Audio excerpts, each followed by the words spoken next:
குழந்தைக்கு உடம்பு சரியில்லை, நான் வந்து உங்ககிட்ட ஒரு கேள்வி கேட்கறேன். உங்க ஹாஸ்பிட்டல் இன்ஜெக்ஷன் போட்டு உங்க ஹாஸ்பிட்டல் டேப்லெட் போட்டிருக்காங்க. நீ என்ன கேட்க எப்படிங்க போறாங்கன்னா உங்களுடைய ஹாஸ்பிட்டல் இருக்கிறத நீங்க எப்படி நீங்க அலோவ் பண்றீங்க? வந்து 1 ஹவரா வெயிட் பண்றோம். 10 மணிக்கு வரீங்க, ஸ்கூலுக்கு போற புள்ள 9 மணில இருந்து வெயிட் பண்றாங்க. ஓ சரி சரி. ஏங்க அதுக்கு மூடிட்டு கம்மெல்லாம் இருக்க வேண்டிய வார்த்தைலாம் நீங்க பேச வேண்டாம், புரியுதுங்களா? என்ன பேசுறீங்க? ஒரு குழந்தைக்கு வெயிட் பண்ணி உங்களுக்கு பார்த்தனா நீங்க பார்த்து உங்களுக்கு அறிவு இருக்கா கேக்குறீங்க. உங்களுக்கு எங்க வேணா போய் சொல்லுங்க, யாரு என்ன கம்ப்ளைண்ட் பண்ணீங்கன்னு சொல்றீங்க. இதுதான் நீங்க பேசுறதா?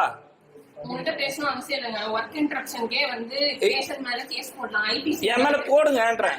ஏங்க ஃபர்ஸ்ட் கேஸே உங்களுக்கு டோக்கனே நான் தான் நிக்கிறேன். என்கிட்ட என்ன பேசிட்டு இருக்கீங்க? வல்கர வார்த்தை விடுறீங்க, ராங்க வார்த்தை விடுறீங்க. என் சீட்ல நீங்க வேணா உட்காந்து பாருங்கன்றீங்க. இதுதான் ஒரு ஹாஸ்பிட்டல் சொல்றதா? நான் ஏங்க அதுக்கு தானே இருக்கீங்க. இல்ல அதுக்கு தானே இருக்கீங்க. வாயா போயன்றீங்க, நீங்க மேல கண்ணாம பேசுறீங்க. நீங்க இந்த மாதிரி சீன் கிரியேட் பண்றது எங்க வேணா வீடியோ போட்டுக்கோங்க. ஆனா உங்களுக்கு கடவுள் என்ன செய்யணுமோ அது செய்யுங்க. கடவுள்ல கொண்டாம தான் கம்ப்ளைண்ட் கொடுக்க போறீங்க ஸ்டேஷன்ல. ஃபர்ஸ்ட் ஒரு பொதுவான சோஷியல் சர்வீஸ் பண்ணும்போது அதனுடைய மதிப்பை கொடுங்க.